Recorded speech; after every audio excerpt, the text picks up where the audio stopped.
श्रावण के पवित्र महीने में भगवान शिव की ही कृपा से, उनकी उदारता से ये पवित्र पावन शिव महापुराण की कथा ऑनलाइन कोरबा छत्तीसगढ़ से श्रवण करने का सौभाग्य प्राप्त हुआ है। एक संत, एक सती और एक भक्ति,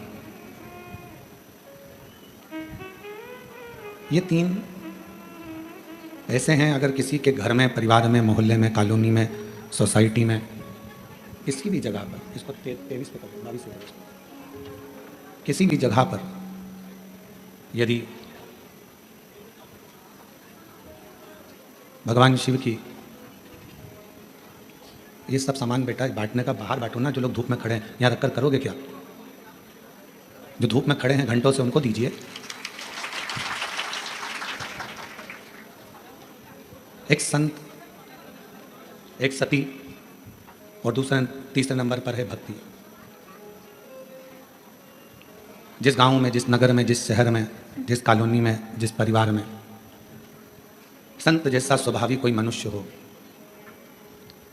पतिव्रता धर्म का पालन करने वाली कोई सती नारी हो, या कोई भक्ति में डूबने वाला कोई मनुष्य हो, परिवार का कोई अंग हो, तो निश्चित है उस गांव को, उस परिवार को, उस कुल को, उस क्षेत्र को कभी कोई बर्बाद नहीं कर सकता है, क्योंकि वहां या तो संत विराजमान है, या सती विराजमान है, या भक्ति विराजमान है। संत का स्वभाव क्या है? आप कैसे पहचानोगे कि ये संत है, या साधु है, या सन्यासी है, या तपस्वी है, या साधक है? एक महात्मा का श्रेष्ठ लक्षण क्या है? जिसकी आत्मा नित्य प्रति भगवान के भजन में, भगवान के कीर्तन में, भगवत नाम में आत्मा नाचती रहे।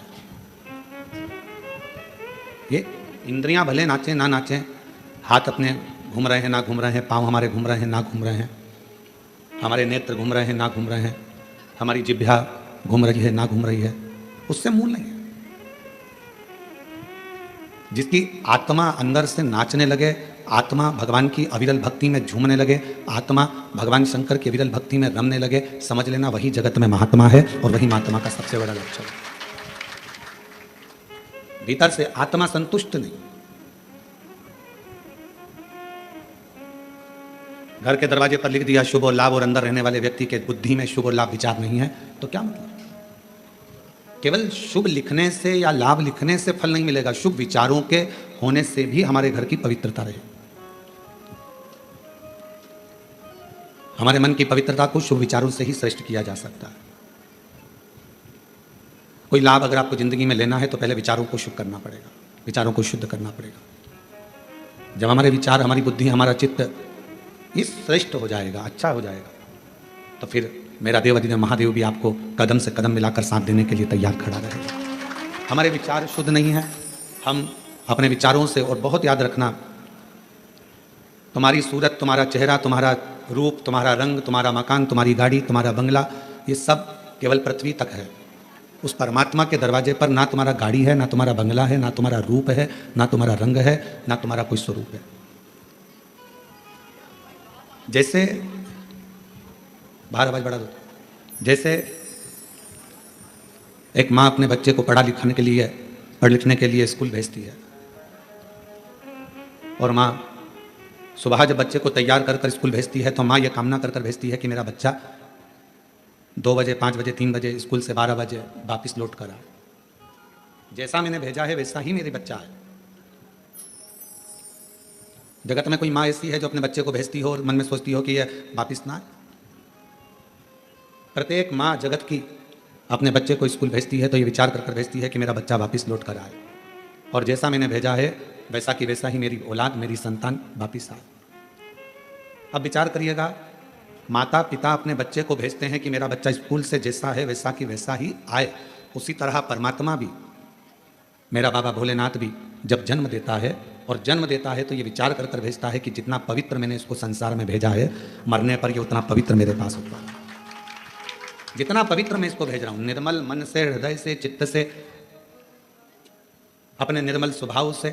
एक बच्चा जब जन्म लेता है तो उसका स्वभाव कोई कपटी नहीं होता। एक बच्चा जब जन्म लेता है तो उसका स्वभाव कभी बेकार नहीं होता। एक बच्चा जब जन्म लेता है तो उसका स्वभाव कपटी नहीं होता, बेकार नहीं होता, वो छल करना नहीं जानता। बस जैसे परमात्मा ने एक बच्चे को जन्म दिया, उसका मन एकदम साफ है, शुद्ध है, उसके मन में कोई भेद नहीं है, उसके मन में कोई कपट नहीं है, उसके मन में कोई बेईमानी नहीं है, छल नहीं है। भगवान भी चाहता है जैसा मैंने तुझे भेजा स्कूल वैसा कि वैसे ही लौट कर आना, जैसा मैंने तुझे भेजा संसार में वैसा ही लौट कर मेरे पास आना, जैसा मैंने भेजा है। एक अविरल भक्ति के साथ संत, सती और भक्ति। कौन कौन है? तीन, संत, सती और भक्ति। ये तीन अगर हमारे घर के अंदर इन तीन में से एक भी है, जरूरी नहीं कि कोई कपड़े बदल लेगा तो संत हो जाएगा, कोई माला पहन लेगा तो संत हो जाएगा, कोई जटा बढ़ाएगा तो संत हो जाएगा। संत का ये लक्षण नहीं है। संत का लक्षण है कि जहां रह रहा है, जिस स्थान पर रह रहा है, जहां वो है, वहां रहकर अविरल भक्ति को धारण करना। अविरल भक्ति जहां वो निवास करे, उस अविरल भक्ति को धारण करे। संत का लक्षण है संसार की बातों से, संसार की मोह माया से, संसार के सारी दुनिया के संसार के सुख से, भोग से दूर है, वो संत।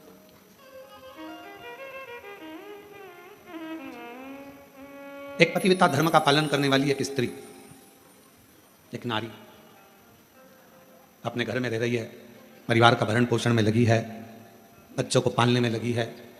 एक माँ ने एक प्रश्न किया, इन्हीं पत्रों में है, अभी आगे हम उसको पढ़ेंगे। वो प्रश्न में लिखती हैं कि मैं मंदिर तक नहीं जा पा रही हूँ क्योंकि घर में मेरे सास ससुर बीमार हैं। फिर उसने पत्र में लिखा कि मैं पहले मंदिर जाती थी, अब नहीं जा पा रही हूँ क्योंकि मेरे सास ससुर बीमार हैं, पति को खदान में काम पर जाना पड़ता है, बच्चों को स्कूल जाना पड़ता है, तो क्या अब मैं पूजन शिवजी की मंदिर में कैसे करूँ? तो मेरा उस बहन से, जिसने पत्र लिखा है, उस बहन से इतना ही कहूँगा कि आप मंदिर नहीं जा सकते, अपने सास ससुर की सेवा कर रहे हो, परिवार की सेवा में लगे हो, ये भी मेरे शंकर की सेवा ही है, ये भी मेरे शिव की सेवा। और दूसरा, आपका मन करता है कि मैं मंदिर नहीं जा पा रही हूँ, मेरे मन में खलबली है मंदिर ना जाने की, तो अपने घर में जो शंकर भगवान का शिवलिंग है, अपने घर में जो शिवलिंग विराजमान है, उसकी सेवा करो, उसको जल चढ़ा लो, उसकी आराधना कर लो, मंदिर में पूजन के बराबर ही फल प्राप्त होगा। आप उस सेवा में तो लो, सास ससुर की भी सेवा करो। पंडरीनाथ में हरि विठ्ठल विराजमान है, किसके लिए आए थे? पौंडलिक के लिए। पौंडलिक ने करा क्या था? अपने माँ बाप की सेवा, अपने माता पिता की सेवा। वो तो कभी मंदिर में नहीं गया, ना वो कभी शिवालय गया, ना देवालय गया, ना मंदिर गया, केवल माँ बाप की चरणों की सेवा कर रहा था। इतनी सेवा में लीन हो गया कि भगवान हरि विठ्ठल को आकर, पांडुरंगा नारायण को आकर दर्शन देना पड़ा। इतना कीचड़ हो रहा था कि वहां पौंडलिक ने एक ईंट फेंक दी और उस ईंट के ऊपर भगवान दोनों हाथ कमर पर रखकर खड़े हो गए। हरि विठ्ठल खड़े हो गए, उसका इंतजार करते रहे। वो भगवान कह रहे हैं तू आ, मेरा दर्शन कर ले। वो कहता है पहले माँ के चरण दबा रहा हूँ, पिता के चरण दबाऊंगा, फिर तुम्हारे से मिलने के लिए आऊंगा। बाद में भगवान से मिलने के लिए आया तो भगवान ने पूछा, पौंडलिक तेरी सेवा से मैं प्रसन्न हूँ, मांग तुझे क्या चाहिए? उसने कहा बस इतनी कृपा कर दो, जो अपने माता पिता की सेवा करे उसको तुम ऐसे ही दर्शन देते रहना, करुणा करते रहना, ऐसे ही कृपा।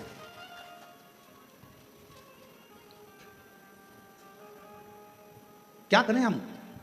कोई कोई माता ऐसी हैं, कोई कोई भाई ऐसे हैं, कोई कोई जीजियाँ जीजा, मेरी बेटियाँ बेटा ऐसे हैं, मंदिर बहुत दूर है, जाएंगे कैसे? कैसे? तो जहां अपना घर है, घर के अंदर जो शिवालय है उसकी भी आराधना कर सकते। घर में जो मंदिर है, घर में जो भगवान विराजना है, उसकी भी आराधना करो, साधना करो। कभी भी अपने घर के बच्चे को नालायक मत समझो, कभी भी अपने घर के बच्चे को हम हमेशा लायक ही समझो। अपने घर का जो बेटा है, कई माताएं अपने बच्चे से कह देती तुझ में अकल नहीं है, तुझ में अकल नहीं है, तुझ में अकल नहीं है। कई माताएं कह देती हैं अपनी अपनी बातों में, वो देखो उसका पति बेचारा इतना कर लेता है, उसका पति वैसा कर लेता है, और तुम तो घर में पड़े रहते हो, तुम्हारे से तो कोई काम बनता नहीं है, ये जाते नहीं बनता, वो काम करते नहीं बनता। अपने घर में, अपने परिवार में ये ना देखा जाए कि कौन कमजोर है। ठीक है, कोई कोई बच्चा पढ़ने में होशियार रहता है, कोई कोई किसी कला में होशियार रहता है। मेरा भगवान किसी को कम तो नहीं रखता, भगवान सबको लेवल बराबर बनाकर रखता है। 5 उंगलियां पांचों बराबर नहीं हो सकती। अगर पांचों बराबर हो जाए तो ये मुष्टिका बंध नहीं सकती। इसलिए इस मुष्टिका को बांधने के लिए 5 उंगलियों को भी परमात्मा ने अलग अलग बनाया है, किसी को छोटी, किसी को बड़ी, किसी को मंजिल, किसी को संजिल बनाए। परमात्मा सबको, घर में 5 बहनें, आप भी होंगी, 2-3 बहनें तो होंगी, 2 नहीं होगी, 3 होगी, 3 नहीं होगी तो 1 होगी, काका बाबा की मिला लो 2-4 तो बहनें होगी। सबका रहने का तरीका अलग, सबका खाने का तरीका अलग, सबका बोलने का तरीका अलग, सबका व्यवहार अलग, सबके अपने अपने तरीके, अपना अपना व्यवहार है सबका, और सब अपने अपने व्यवहार से, सब अपने अपने तरीके से रह रहा है, सब अपने व्यवहार। अब कई माताएं कहती हैं कि हमारा वो जेठानी तो कभी मंदिर नहीं जाती, भगवान शंकर से प्रार्थना करो, जेठानी नहीं जा रही है तो मत जाने दो। कोई कोई ऐसा होता है जिस पे मेरे भगवान शंकर का प्रेम बहुत होता है, वही तो जाएगा ना। कोई कहे मेरी देवरानी नहीं जाती, मत जान दो, उसकी मर्जी, आप अपना कर्म करो, आप भगवान के मंदिर जाओ, आप शिवालय जाओ, शंकर जी की आराधना करो। घर में कई कई लोग ऐसे रहते हैं, पति से कहो तुम व्रत कर लो, पति नहीं करता, तो इसका मतलब ये थोड़ी ना कि वो धर्मात्मा नहीं है। पति मंदिर नहीं जाता तो इसका मतलब ये थोड़ी ना कि वो धर्मात्मा नहीं है। बेटे मंदिर नहीं जा रहे तो इसका मतलब ये थोड़ी ना कि बेटे धर्मात्मा नहीं है। आप मंदिर जा रही हो ना, आप मंदिर जा रही हो तो आपके पुण्य का एक अंश आपके पति के खाते में जा रहा है और आपके पुण्य का एक अंश आपके बच्चों के खाते में जा रहा है। तो फिर क्यों सोचना मेरा पति मंदिर नहीं जाता गुरुजी, मेरा पति कथा में नहीं आता गुरुजी, मेरा पति ये नहीं करता गुरुजी, मेरा पति भगवान की कथा में नहीं जाता। मत जाने दो, तुम तो जा रही हो ना। मेरी सास दिन भर घर में रहती है, वो कथा नहीं सुनती गुरुजी, टीवी चालू रहती है तो भी उसका मन नहीं लगता। मत लगने दो, तुम टीवी तो चालू कर दियो ना, तुम्हारा तो लग रहा है ना। बस अपन हम सुधरेंगे युग सुधरेगा, हम सुधरेंगे हम बदलेंगे युग बदलना किसको है? अपने आप को। जब हम बदलेंगे तो युग अपने आप बदल जाएगा। आपको देखकर एक ना एक दिन तुम्हारे घर में, एक ना एक दिन, तुम महीना 2 महीना कथा तो सुनो, एक आध दिन पति भी 5-10 मिनट टीवी के सामने बैठकर कथा सुन ही लेगा। तुम बदल कर देखो, वो भी बदलेगा। आप चाहती हो कि आपका बच्चा अच्छी पढ़ाई करे तो आपको अपना मोबाइल पढ़ाई के समय पर, बच्चों को पढ़ाते समय अपना मोबाइल कहीं दूसरी जगह रख देना है, तब बच्चों को पढ़ाना है। मालूम पड़े बच्चों को लिखने को दे दिया, हाथ में तुम मोबाइल लेकर बैठ गई, बच्चा लिख रहा है, वो बच्चा कभी नहीं पढ़ पाएगा। उसका ध्यान अपनी मम्मी के मोबाइल में और मम्मी के ऊपर रहेगा। माँ जैसा करेगी बेटा वैसा करेगा। अपने मोबाइल को उठाकर तुमने रख दिया तो बच्चे को भी समझ में आ जाएगा मेरी मम्मी पढ़ाई को बहुत ज्यादा मायना देती है, पढ़ाई के ऊपर प्रेशर देती है, इसलिए मुझे पढ़ाते समय मोबाइल हाथ में नहीं देती, मतलब मुझे पढ़ना है। फिर बच्चा पढ़ना प्रारंभ करेगा। माताएं हाथ में मोबाइल है, बच्चे से कहती पढ़, लिख लिख, A for apple, B for ball, जल्दी लिख। लिख रहा है? हाँ मम्मी। क्या क्या लिखा? A for apple, B for ball, ठीक है, सी फॉर कैट। अभी तक नहीं लिखा, बैठा है इतनी देर से। अर्थात तुम्हारे मोबाइल चलाने से तुम्हारे बच्चे पर प्रभाव पड़ा। तुम्हारा ध्यान मोबाइल में था, बच्चे का ध्यान तुम पर था, तो वो लिख नहीं पाया। जब पूरा एकाग्र चित्त लगाकर अपने बच्चे को पढ़ाओगे तो वो बच्चा अपने आप पढ़ना प्रारंभ करेगा, दिल लगाना प्रारंभ करेगा, मन लगाना प्रारंभ करेगा। हम जब पढ़ते थे उस समय पर 2 तरह के क्वेश्चन आते थे, और हमारे साथ पढ़ने वाले आप सब भी हो। ऐसा नहीं कि आप कोई बहुत ओल्ड हो या न्यू हो, सब हमारे साथ के हो।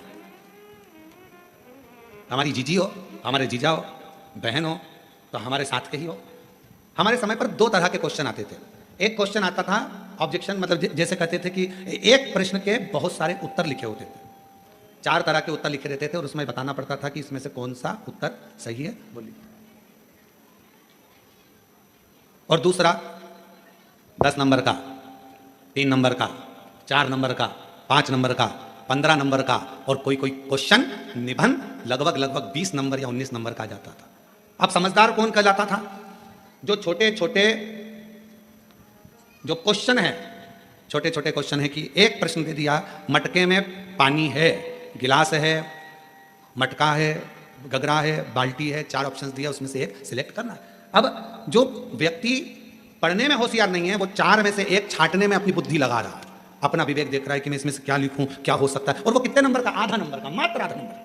और उसने पूरा समय वो जो क्वेश्चन थे उसमें छांटने में कि इसमें मटका लिख दूंगा, इसमें ये लिख दूंगा। फिर सोचा गलत हो गया, पीछे वाले ने इशारा करा 3 नंबर मतलब तीसरा, फिर किसी ने इशारा करा 1 नंबर, उसने फिर काटा, फिर लिखा। अर्थात वो उसमें रम रहा है, उसमें विचार कर रहा है। और एक बच्चा जो पढ़ने में होशियार था उसने ये कमजोर प्रश्न तो बाद में देखे, सबसे पहले जो मेन प्रश्न थे जिसमें 19 number, 15 number, 5 number, 7 number, 8 number, जो श्रेष्ठ नंबर आ सकते थे, हमारे स्कूल में भी और हमने हमारे कॉलेज में भी यही करा। अपने जो मूल प्रश्न थे जिस पे अधिक नंबर मिल सकते थे, हम सबसे पहले उसी को हल करते थे और बाद में अगर समय बचता था तो आधे नंबर को देखते थे। मूल होता है कि अपने ध्यान को एक प्रश्न में जिस पर नंबर ज़्यादा हैं उस पर केंद्रित करना, अपने प्रश्न पर ध्यान को केंद्रित करना। और आज भी हम भले शिव महापुराण की कथा मेरे बाबा की करुणा से, शंकर भगवान करुणा से बाँच रहे हैं, शिव जी बाँच रहे हैं, शंकर जी की कृपा है, शिव जी ही बाँचने वाले, शिव ही कराने वाले और शिव ही सुनने वाले। पर आज भी ध्यान वही रहता है कि अपना ध्यान भगवान शंकर की भक्ति पर केंद्रित रखो, बस उस जगह से अपने ध्यान को नहीं हटाना। ये छोटे छोटे प्रश्न, ये छोटे छोटे सब्जेक्ट, तो ये छोटे छोटे क्वेश्चन तो आते रहेंगे, जाते रहेंगे। मूल है मेरा शिव, मूल है मेरा शंकर, मूल है मेरा शंकर। हम भगवान शिव को नहीं पहचानते। हम पूरे दिन, हमारे घर में जितने भी लोग हैं पूरे दिन छोटे छोटे क्वेश्चन में उलझे रहते हैं। जरा सा पानी गिर गया, सास ने चिल्लाना चालू कर दिया, बेडशीट गिर गई, उस पर चिल्ला दिया, बर्तन झूठे रखे हैं, उस पर चिल्ला दिया। अरे अगर चिल्लाना ही है तो कोई बड़ा क्वेश्चन लाओ, कोई बड़ा प्रश्न लाओ जिस पे विवाद करना है। छोटे छोटी बात पर विवाद करते हो। ये जरा सा खाने पर विवाद कर दिया, रोटी ज्यादा बन गई तो विवाद, सब्जी फेंक दी तो विवाद, सब्जी में जरा सी मिर्ची जल गई तो विवाद, गैस की टंकी जल्दी खत्म हो गई तो विवाद, तेल जल्दी खत्म हो गया तो विवाद, मिर्ची जल्दी खत्म हो गई तो विवाद, पति आकर बोला कल ही तो सब्जी लाया था तो विवाद चालू हो गया। ये छोटे सब्जेक्ट है, ये छोटे क्वेश्चन, इन छोटे क्वेश्चनों के लिए समय मत निकालो, बड़ा क्वेश्चन ढूंढो। लड़ाई करना है तो कोई बुलंद बात लेकर आओ जिसके पीछे लड़ाई हो। तो बात है छोटी छोटी बात पे क्या लड़ाई करना। उसी तरह भगवान को पाने के लिए क्वेश्चन बड़ा, मतलब मन बड़ा करिए, शिव की ओर केंद्रित करिए, भगवान शंकर में मन लगाकर जब आप अपने हृदय से शंकर को पुकारोगे तो निश्चित है सारे क्वेश्चन अपने आप हल होना प्रारंभ हो जाएंगे, रिजल्ट अच्छा है। आप कर ही नहीं रहे। अपना केंद्र बिंदु आपने शिव को बनाया कहां है? आपने और हमने अपने केंद्र बिंदु को शंकर को नहीं बना पाए। अपने आप को हम शंकर से जोड़ नहीं पा रहे। हम केवल वस्तुओं से जोड़ रहे हैं, केवल वस्तुओं से। किसी ने कहा अभी मुहूर्त अच्छा नहीं है, मंदिर नहीं जाना चाहिए। फिर किसी ने कहा अभी काल घड़ी चल रही है, अभी यह काम मत करना। और मालूम पड़े श्वास अभी चल रही है और बाद में निकल गई तो कौन सा भरोसा? कैसे केंद्र करें? शंकर भगवान का एक नाम काल अधिपति महाकाल है। सबकी घड़ी बदल देता है, सबका समय बदल देता है, सबका चक्र बदल देता है, सबका काल बदल देता है। उसको महाकाल कहते हैं। अगर कोई कहे ये समय अच्छा नहीं, वो समय अच्छा नहीं, मेरे महाकाल बाबा का नाम लो और कदम आगे बढ़ाते चल जाओ, अपने आप सफलता मिलना प्रारंभ हो जाएगी। बोल बम का नारा है, महाकाल का नाम लो और आगे बढ़ते चले जाओ, शिव का नाम लो आगे बढ़ते चले जाओ, शंकर का नाम लो आगे बढ़ते चले जाओ। कैसे नहीं होगा? शिव को केंद्रित करो।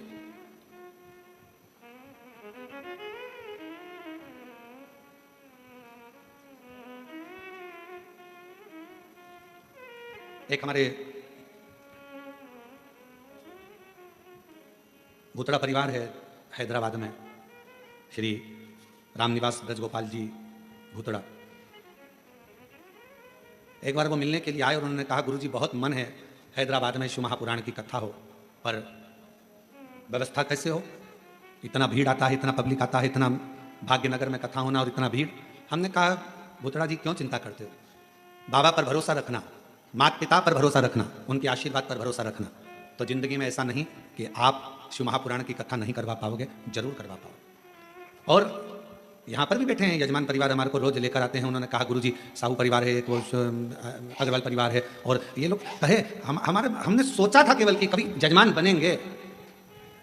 अब इसके लिए आपको शर्मा जी को धन्यवाद देना चाहिए कि हमने सोचा था केवल कि हम जजमान बनेंगे, पर बाबा की कृपा ऐसी हुई गुरुदेव कि आज कोरबा में हम जजमान पद ग्रहण कर लिए। ये शिव की बात, ये शंकर की बात, ये शिव की बात। और बाबा की ऐसी कृपा हुई कि हैदराबाद में भी भाग्यनगर वालों के भाग्य खुल गए और 13 से 17 अगस्त तक 5 दिवसीय शिव महापुराण की कथा तेलंगाना हैदराबाद भाग्यनगर में होगी। और पूरे हैदराबाद वालों को बहुत बहुत बधाई, पूरे भाग्यनगर वाले हैदराबाद वासियों को बधाई। और वो कथा फाइन कैंप कंपनी वाले श्री भूतड़ा जी उस कथा का आयोजन करा रहे हैं, उसके लिए उनको साधुवाद बहुत बहुत। और संपूर्ण हैदराबाद वासियों को ये गौरव होना चाहिए कि बाबा की कथा आपके क्षेत्र में हो रही है। आगे बढ़कर सेवा, आगे बढ़कर बाबा की भक्ति करो, खूब सेवा करो, जितना बन सके उतनी सेवा करो। अगस्त में कथा मिली है 5 दिन की, 13 से 17 अगस्त तक 5 दिवसीय हैदराबाद वासियों शिव कथा। भगवान ओघरदानी का चरित्र, आप अपना ध्यान केंद्रित करो भगवान शिव के प्रति। यह ना सोचिए कि मैं मंदिर नहीं जाती, मुझे भगवान नहीं मिलेंगे, मैं ये कर्म नहीं करती, भगवान मुझे नहीं मिलेगा। आप हृदय से निर्मल मन सो मोहि पावा और मोहि छल छिद्र कपट ना पावा। आप हृदय से भगवान को पुकारो, बाबा से अपने हृदय की बात, अपने मन की बात शिव को समर्पित करिए। जब हम अच्छा सोचेंगे अच्छा मिलेगा, अच्छा कर्म करेंगे अच्छा प्राप्त होगा। संत, सती और तीसरे नंबर पर भक्ति, 3 है जो हमारे घर का भी कल्याण कर रहे हैं, परिवार का भी कल्याण कर रहे हैं, हमारे मोहल्ले का भी कल्याण कर रहे हैं, हमारी कॉलोनी का भी कल्याण कर रहे हैं, हमारी सोसाइटी का भी कल्याण कर रहे हैं और हमारे क्षेत्र का भी कल्याण कर रहे हैं। शिव महापुराण में अगर कभी पढ़ें या लिंग महापुराण का अध्ययन करें तो लिंग पुराण में एक बात मिलती है, जिस कॉलोनी, जिस गांव, जिस नगर, जिस ग्राम में शंकर भगवान का शिवलिंग, जिस सोसाइटी में, कॉलोनी में, गांव में, नगर में नहीं होता, शिव महापुराण की कथा और लिंग पुराण की कथा कहती है कि वहां का विकास होना बहुत कठिन हो जाता है। उसी तरह घर के अंदर भी अगर छोटा सा शिवलिंग है, एक छोटा सा शिवलिंग भी अगर आपके घर के अंदर है तो वो आपको तरक्की की ओर लेकर जाएगा, वो आपको वृद्धि की ओर लेकर जाएगा। बस एक मन से शिव की आराधना, मन से शिव की उपासना, मन से शंकर की भक्ति को धारण करो, मन से। और शंभु शरणे पड़ी मांगू घड़ी रे घड़ी, दुख काटो दया करी इन दर्शन आपो। शंभु शरणे पड़ी मांगू घड़ी रे घड़ी दुख काटो दया करी दर्शन। शिव महापुराण की कथा कहती है अच्छा विचार, अच्छी सोच, अच्छा कर्म, अच्छा क्रम, यह हमारे जीवन को एक आनंद देता। देखिए जरा कथा में माँ जगतजननी अम्बा माँ, माता पार्वती जी आज अपने स्नान के लिए जाती हैं। तन पर उपटन लगा और तन पर उपटन लगा हुआ है, पूरा शरीर उपटन से। तभी मां एक कंदरा के अंदर, एक गुफा के अंदर, मां एक कंदरा के अंदर, गुफा के अंदर मां जगतजननी दुर्गा भवानी माता पार्वती स्नान के लिए गई। कंदरा तन पर उपटन है और सखियों ने उस उपटन को निकाला। उपटन निकालकर एक सुंदर सा पुतला मां जगतजननी पार्वती जी ने बनाया। थोड़ा ध्यान देना, फिर निवेदन करेंगे। आज कथा की शिवरात्रि है, अर्चन बहुत रहेगी, पर ध्यान लगाकर कथा को सुनना। 7 दिन की कथा में सबसे मूलता का दिन छठा होता है, बहुत ध्यान दीजिए, सावधानी पूर्वक श्रवण करिए।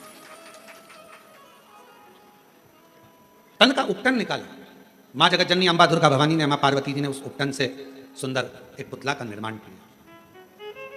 पुतला बना तो सखी ने कहा कि क्या इसमें प्राण आ सकते? क्यों नहीं, क्यों नहीं आएंगे? क्या इस पुतले में प्राण आ सकते हैं? क्यों नहीं आएंगे?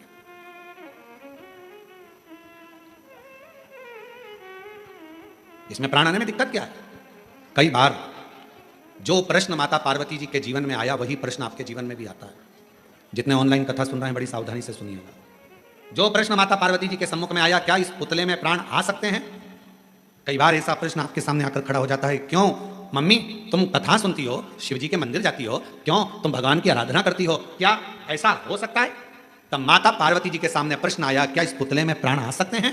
पार्वती जी ने बिना सोचे समझे बिल्कुल कह दिया, हाँ प्राण आ सकते हैं। इसको कहते हैं विश्वास, इसको कहते हैं भरोसा। अब कोई आपसे कहे कि क्यों ये ऐसा हो सकता है क्या? क्यों मम्मी मैं डॉक्टर बन सकता हूं? कल एक बच्ची, हम जब मिल रहे थे सब लोगों से, तो एक बच्ची कह रही थी मुझे आईएएस ऑफिसर बनना है। मैंने कहा बेटा क्यों नहीं बन सकते? आईएएस ऑफिसर भी तो आपके बीच के हैं, क्यों नहीं बन सकते? आप मेहनत तो करो, पढ़ाई तो करो, परिश्रम तो करो। अपनी मेहनत को, अपनी पढ़ाई को, अपनी परिश्रम को जब 4 तो आईएएस ऑफिसर भी बन जाओगी। उसने कहा गुरुजी बिल्कुल सही में, हाँ आप एक दिन बन जाओगी, आप मेहनत तो करो। पार्वती जी के सामने भी प्रश्न आया, क्या इस पुतले में प्राण आ सकते हैं? पार्वती जी ने बिना सोचे, जो विश्वास जब पक्का होता है, भरोसा जब दृढ़ होता है तो मुख से निकल जाता है, बिल्कुल प्राण आ सकते हैं। क्यों नहीं आएंगे? कई माताएं अपने अपने बच्चों को लेकर आती हैं, पति को लेकर आती हैं, किसी का हाथ नहीं चलता, किसी का पांव नहीं चलता, किसी का शरीर नहीं चलता, तो वो कई बार प्रश्न करती हैं, क्यों गुरुजी ये मेरा बेटा बोलने तो लगेगा, ये मेरा बेटा चलने तो लगेगा? हम भी अपने पूर्ण भरोसे पर कहते हैं बिल्कुल। जब कई बच्चे दौड़ने लगे, कईयों का कैंसर ठीक हो गया, कईयों की किडनी ठीक हो गई, किसी का लीवर ठीक हो गया, किसी का थायराइड, किसी का शुगर, किसी का बीपी, किसी के 30 साल शादी को हो गए, किसी के 25 साल शादी को हो गए, उनको औलाद हो गई, तो इसको नहीं हो सकता? सब होगा। विश्वास अगर पक्का है तो गूंगा भी बोलता है, विश्वास यदि पक्का है तो बहरा भी सुनता है, विश्वास यदि पक्का है तो लंगड़ा भी चलता है, और विश्वास यदि पक्का है तो लूला भी काम करता नजर आता है। एक विश्वास की दृढ़ता भी तो होना चाहिए। आपका भरोसा ही दृढ़ नहीं है। और जितने शिव भक्त कथा को श्रवण कर रहे हैं, जितने शंकर जी के भक्त इस पवित्र कथा का लाभ ले रहे हैं, जितने ऑनलाइन कथा सुन रहे हैं, जितने कोरबा की इस पवित्र धरा पर बैठकर कथा सुन रहे हैं, अपनी बुद्धि में एक बात बिठा लेना, अगर शंकर भगवान को एक लोटा जल चढ़ाते हो, शिव जी की आराधना करते हो, और तुम्हारा पति, तुम्हारे बच्चे, तुम्हारे घर के लोग तुमसे कहें ऐसा हो सकता है मम्मी? क्यों नहीं हो सकता? होगा। एक शब्द मुंह पर आना चाहिए, ना शब्द नहीं, हाँ होगा।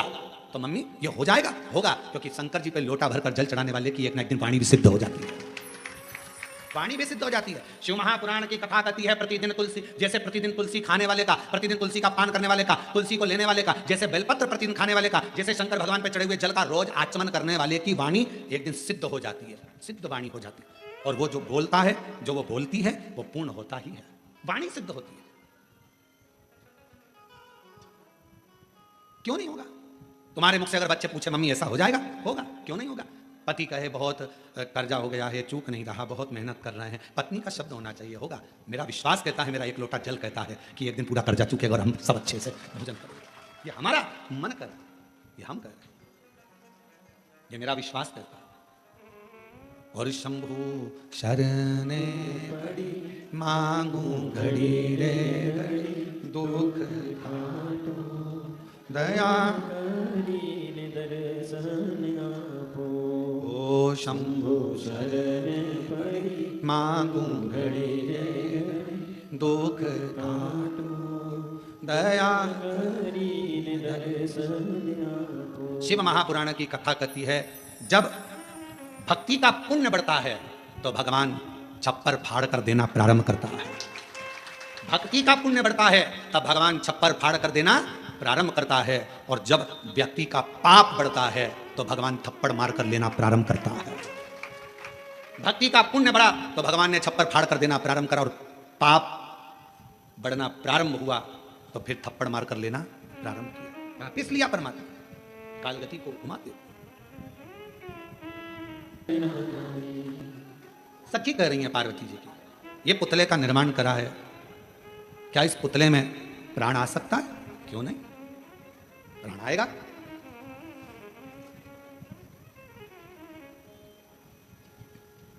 पुतले में प्राण आएगा सही में।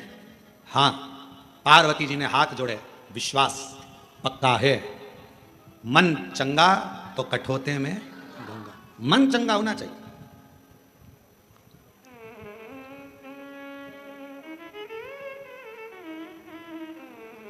कई बार ऐसा होता है कि पूजन करने बैठे हो और गंगा का जल तुम्हारे पास में नहीं है ना, हाथ में कटोरी में पानी ले लिया करो। हर हर गंगे हर हर गंगे हर हर गंगे हर हर गंगे हर हर गंगे हर हर गंगे काशी विश्वनाथ शंभे हर हर गंगे। गंगा का आह्वान करा करो, गंगा मैया गंगा मैया गंगा मैया, याद करो, याद। पहले के समय में एक बात कहते थे, थोड़ी सी भी वो हिचकी चलती थी, तुरंत कहते थे बेटी याद कर रही है, माँ याद कर रही है, भाई याद कर रहा है। हिचकी चलने पर हाथ में कटोरी में जल लो और गंगा का आह्वान करो, हर हर गंगे हर हर गंगे हर हर गंगे हर हर गंगे हर हर गंगे काशी विश्वनाथ शंभे हर हर गंगे। जो गंगा का आह्वान करा वो सादा जल नहीं रहेगा, उस जल को पीकर देखो और जो कटोरी में जल है उसको पीकर देखना, दोनों में अंतर हो जाएगा, क्योंकि गंगा भाव से उस कटोरी के अंदर प्रकट हो गई, भाव से। और कोई कहे गुरुजी ये कैसे हो सकता है, तो मीराबाई का चरित्र निकाल कर देखो। कौन थे मीराबाई के गुरु? मीराबाई के गुरु कौन थे? चमड़े का जूता बनाते थे संत रविदास जी, चर्मकार थे, चर्मकार थे। ये दुनिया के लोगों ने, आज के जमाने में दुनिया के लोगों ने अपनी अपनी गादी को प्राप्त करने के लिए, सिंहासन को प्राप्त करने के लिए हमारे सनातनियों को तोड़ रहे हैं जातियों में। ये दुनिया के लोग आज के समय में जातियों में सनातन धर्म को तोड़ने का प्रयास कर रहे हैं। मेरे शास्त्र कहते हैं, हमारे पुराण कहते हैं कि कहीं पर भी भेद नहीं है। मनु शत्रुपा की संतान ब्राह्मण भी है, मनु शत्रुपा की संतान क्षत्रिय भी है, मनु शत्रुपा की संतान वैश्य भी है और शूद्र भी। ब्राह्मण क्षत्रिय वैश्य शूद्र ये सभी मनु शत्रुपा के। आप भी मनु शत्रुपा के, हम भी मनु शत्रुपा के। सारा संसार जितने मनुष्य का दर्शन कर रहे हो, सबकी माता पिता, सबके पूर्वज एक ही हैं, मनु और शत्रुपा। उन्हीं की संतान आप और हम सब, उन्हीं की संतान। अब जब मनु शत्रुपा की संतान आप और हम सभी हैं, तो फिर यह भेद कहां से आ गया? फिर यह भेद कहां से आ गया? जब मनु शत्रुपा की संतान आप भी हैं, मनु शत्रुपा की संतान हम भी हैं, तो फिर भेद कहां से आ गया? कौन बड़ा कौन छोटा, कौन गरीब कौन अमीर, यह भेद भगवान की कथा नहीं करती, यह हमारा शास्त्र नहीं करता, यह हमारी पुराणे नहीं करती। आप भी मनु शत्रुपा की संतान हैं, हम भी मनु शत्रुपा की संतान हैं। इसलिए जितना भी जगत है, जितने भी सब एक मनु शत्रुपा की संतान है, उसमें कोई भेद नहीं है। हमारे तत्व कह रहा है, भगवान शंकर की कथा कर, भगवान शिव का पवित्र कथा वर्णन कर रहे हैं। यह ना सोचा जाए कि अपने मुख से विश्वास का एक प्रतिबिंब शब्द प्रकट होना चाहिए, एक विश्वास का शब्द। माता पार्वती जी से कहा, मां जगजननी जगदम्बा जी, पार्वती से उनकी सहेली ने कहा, क्या ये हो सकता है? कहा, क्या ये पुतले में प्राण आ सकते हैं? क्या इस पुतले में प्राण आ सकते हैं? पार्वती जी के मुख से शब्द निकला, हां, पुतले में भी प्राण आ सकते हैं, पुतले में भी प्राण। यह विश्वास, यह दृढ़ता और यही भरोसा पूर्ण होना चाहिए। शंकर भगवान पर जल चढ़ाने वाले व्यक्ति का सबसे मूल है उसका विश्वास, उसका भरोसा।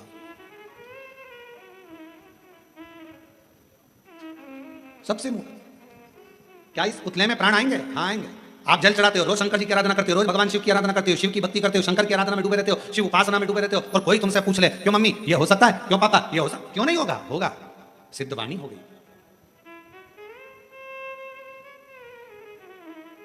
क्यों नहीं हो सकता? आप जब हृदय से, अभी अभी हम दीदी से पूछ रहे थे कि श्री फार्म हाउस, तो उनकी घर से बहू ने कल उनको मालूम पड़ा होगा कि गुरुजी के कान का एक रुद्राक्ष गिर गया।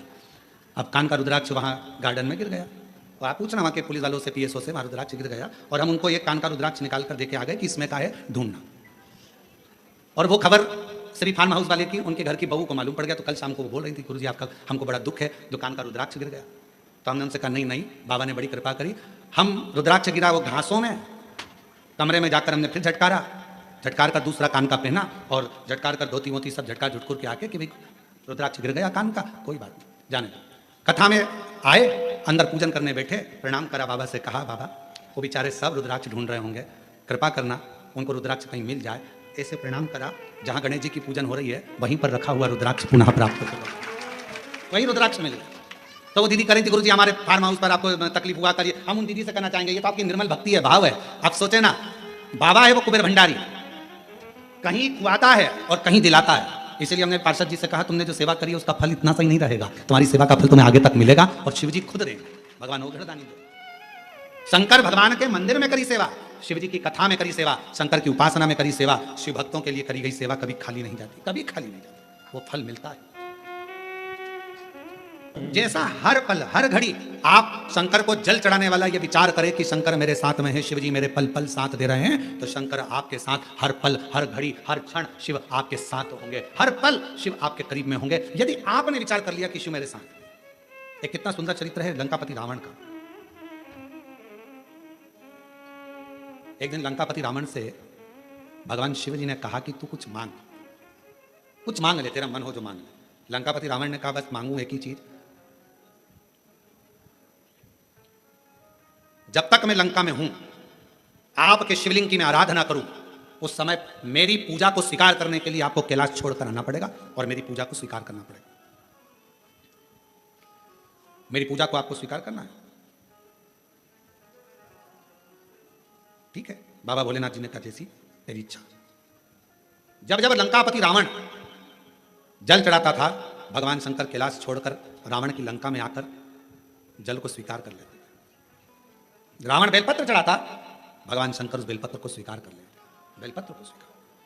लंका का राजा रावण शिव की आराधना में तल्लीन रहता, जब जब स्तुति कहता भगवान शंकर उसकी स्तुति सुनने के लिए आ जाते। तुरंत उसी समय उसी पल उसी घड़ी शंकर को आना पड़ता था शिव जी। और आज भी श्रीलंका में कैलाशेश्वर महादेव का एक मंदिर है श्रीलंका के अंदर। आज भी जहां लंकापति रावण जिस शिवलिंग की आराधना करता था और कैलाशपति भगवान शंकर उस शिवलिंग के पास में आकर खड़े हो जाते थे सेवा को लेने के लिए, आज भी वो वहां पर विराजमान, आज भी। और शिव जी की बड़ी कृपा हुई है, जो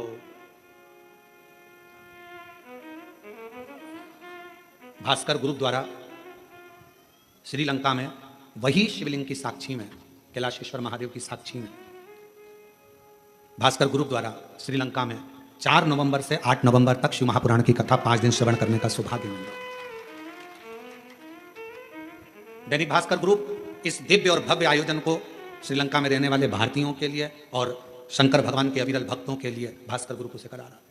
4 नवंबर से 8 नवंबर तक 5 दिन तक भगवान शंकर, कैलाशेश्वर महादेव, भगवान शिव जो श्रीलंका में लंका की उस पवित्र धरा पर जहां मां जानकी जी निवास करी, जिस जगह पर स्वयं श्री हनुमान जी महाराज आए, जिस भूमि पर स्वयं देवाधिदेव महादेव अपनी पूजा को स्वीकार करने के लिए आते थे, ऐसी पवित्र धरा से आप और हम पूरा भारत और पूरा विश्व उस कथा को 5 दिन की लाइव देखेगा और पूरी श्रीलंका उस कथा का लाभ लेगी पूरे आनंद के साथ, उस कथा की दिव्यता और भव्यता के साथ पूरे क्षेत्र के लोग उस कथा का।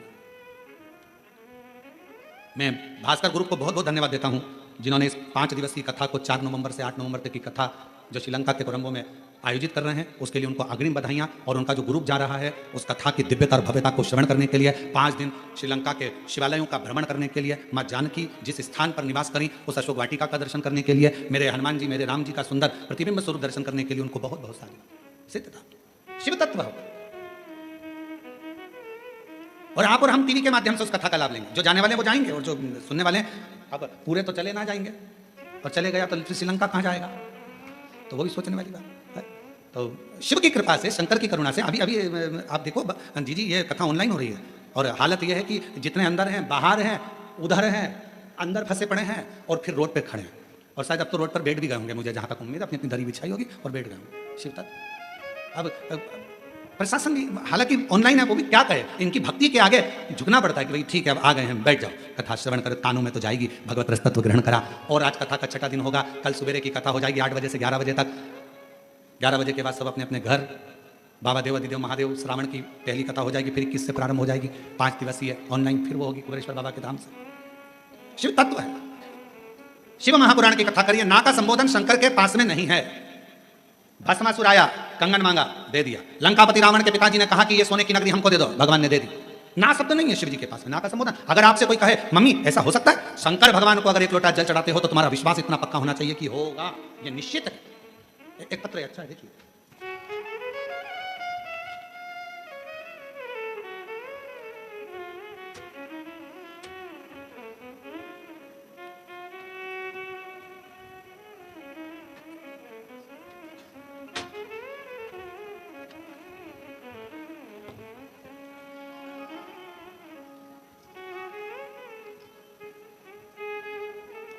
मेरा नाम दिव्यानी वर्मा है, पति स्वर्गीय शेर सिंह वर्मा है। मैं बिलासपुर अशोक नगर की रहने वाली हूँ। 2020 में मेरे पति को ब्लड कैंसर हो गया था। उस बीमारी के कारण उनकी मृत्यु हो गई, जिसके बाद हम बड़े दुखी रहने लगे और घर में इतना धन भी नहीं था कि हम लोग सही से भोजन कर सकें। खर्च चलाना वाला कोई नहीं है। तबीयत बहुत खराब सी मेरी भी रहने लगी। 2023 में पेट में दर्द हुआ, चेकअप करवाया, हॉस्पिटल गए बिलासपुर में ही। मार्ग हॉस्पिटल में जब चेकअप करवाया तो वहाँ जाकर पता चला कि मेरे शरीर में भी 4th स्टेज का कैंसर हो गया। गुरुदेव, पति भी कैंसर में गया और 4th स्टेज का कैंसर हो गया। मैंने डॉक्टर साहब से कहा मेरे बच्चे को मत बताना, क्योंकि वो अकेला क्या करेगा, उसके पास पैसा नहीं, मेरी इलाज कैसे होगा, क्या करूँगा। ऑपरेशन का डॉक्टर ने कह दिया। हमने विचार करा एक बार बड़े डॉक्टर को रायपुर और चले जाएं, पर इतना पैसा नहीं था। समाज के लोगों ने थोड़ा बहुत पैसा एकत्रित करा, हमको दिया। हम लोग रायपुर पहुँचे और फिर वहाँ जाकर डॉक्टर से जांच कराई तो उन्होंने कहा कि इसका इलाज तो अभी करना पड़ेगा, क्योंकि 4th स्टेज का कैंसर है, लास्ट 6 महीने आप जीवित रहोगे, इससे ज़्यादा नहीं रह सकते। ऑपरेशन कर भी देंगे तो भी 6 महीना है, क्योंकि लास्ट में पहुँच चुका है और पैसा भी खर्च होना है, धन है नहीं। विचार करा क्या करें। जो डॉक्टर के लिए पैसा समाज के लोगों ने दिया था वो हमने उनको देकर कहा आप थोड़ा तो इलाज करिए। थोड़ा इलाज प्रारंभ हुआ गुरुदेव, और डॉक्टर ने तो 6 महीना दिया था। पर समाज के एक भाई ने कहा कि अगर कोई मंदिर में जाए, शंकर को जल चढ़ाए और वो जल लाकर अगर तुम्हें पिलाए, आराम लगना प्रारंभ होगा। बेलपत्र का सेवन करो। बाबा को धन्यवाद देती हूँ, मेरे बेटे ने पशुपतिनाथ का व्रत किया, जल लाकर देना प्रारंभ करा। आज बाबा की कृपा से 6 महीना क्या, बाबा की कृपा से सालों निकल गए और मेरे बाबा ने मुझे अच्छा रख दिया। मैं बाबा को प्रणाम करती हूँ, शिव जी को नमन करती हूँ, बाबा को प्रणाम करती हूँ। ये शिव की उदारता। कहीं बैठी हूँ दिव्यानी वर्मा, पति स्वर्गीय शेर सिंह वर्मा, बिलासपुर अशोक नगर की रहने वाली, कहीं बैठी हो तो आ सकती हैं बेलपत्र लेने के। शिव शिव है, शंकर शंकर है, ओ गर्दानी ओ गर्दानी। ये इसीलिए बाबा रावण को बाबा तूने लंका दिया, भस्मासुर को तूने कंकण दिया है, उसी ने तेरा पीछा किया भोले। इसकी आवाज बढ़ा, चालू करो।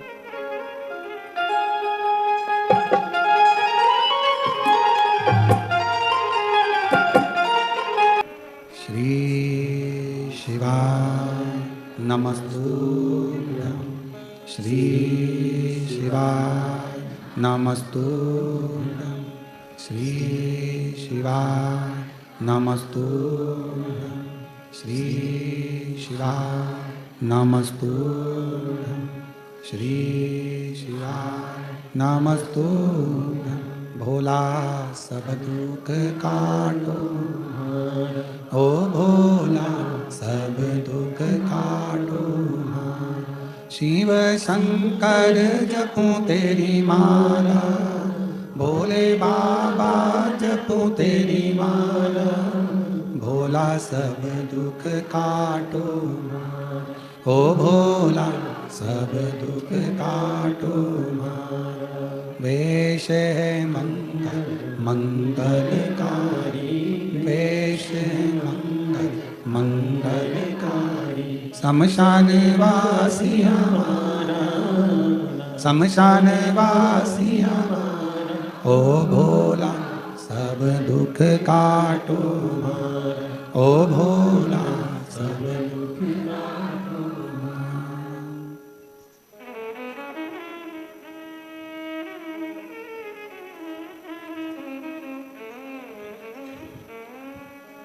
बाबा देवादिदेव महादेव, भगवान शिव घड़दानी त्रिकालदर्शी कैलाशी विनाशी शंकर शिव की पवित्र कथा कह रही है।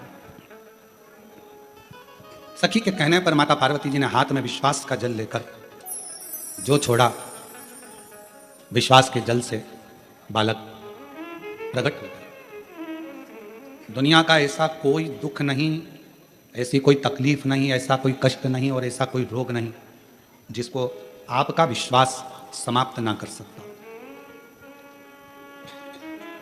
यदि आपका विश्वास अगर पक्का है तो दुनिया में ऐसी कोई तकलीफ नहीं जो समाप्त नहीं हो। दुख मिटेगा ये निश्चित है। भगवान देवादिदेव महादेव ने एक बार नंदी को संवाद करते हुए कहा था, हे नंदी, मौसम और मनुष्य ये दोनों कलिकाल में बहुत जल्दी बदलते हैं। कलयुग में कब बारिश में इतनी तपन हो जाए, बारिश में गर्मी पड़ जाए, कब ठंड में पानी गिर जाए, कब गर्मी में ठंड पड़ जाए, मौसम का और मनुष्य का कोई ठिकाना नहीं, कोई ठिकाना। इसलिए बड़ा सावधान होकर जीवन जिए। मौसम कब बिगड़ेगा, सावधानी। इसलिए आपको हमेशा कथा में एक बात कहते आए हैं, अपने बिछाने का साधन, छाता, पानी की 2 बोतल अपने साथ लेकर चला करो। कब मौसम कैसा होगा कोई भरोसा नहीं। और जो लोग हैदराबाद में 13 अगस्त से 17 अगस्त तक जो भी हैदराबाद तेलंगाना के आसपास के शुभक्त कथा श्रवण करने आए, वो भी सावधानी पूर्वक। और हमारा एक नियम हमेशा हम व्यासपीठ से कहते हैं, कोई सोने की चीज नहीं, कोई गले में चेन, मंगलसूत्र, मोबाइल, पर्स, कोई इतना महंगा सामान लेकर अपने साथ मत जाओ कथा में। क्योंकि मेरा शंकर तो खुद डायमंड है, मेरा शिव तो खुद हीरा है। शिव को पाने जा रहे हो पूर्ण विश्वास के साथ। मौसम और मनुष्य, अजय, मौसम और मनुष्य ये कब बदलेंगे कोई ठिकाना। भगवान स्वयं देवादिदेव महादेव, भगवान शंकर नंदी से करें। ठीक है बेटा। डॉक्टर ने 6 महीना दिया था, बाबा की कृपा से पूर्ण स्वस्थ हैं। एक बार जोरदार ताली बजाकर साधु का भगवान शिव की अभिनंदन। शिव शिव है। मौसम और मनुष्य कब बदलेगा कोई ठिकाना नहीं। इसलिए अपनी तैयारी पूर्ण रखो, पूर्ण तैयारी। उस तैयारी के साथ चलिए। शिव महापुराण की कथा कहती है, भगवान शंकर का चरित्र कथा है, शिव तत्व कथा है। भगवान शंकर की कथा कहती है, पार्वती जी के विश्वास से बालक प्रकट हो गए और बालक को बिठाया दरवाजे पर। पार्वती जी कहीं स्नान करने, कोई आए उसे रोक देना।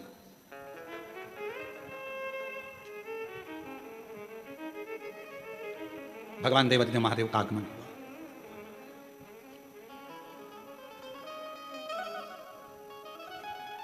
भीतर शिव जी आने लगे, रोका, अंदर नहीं जाने दूंगा।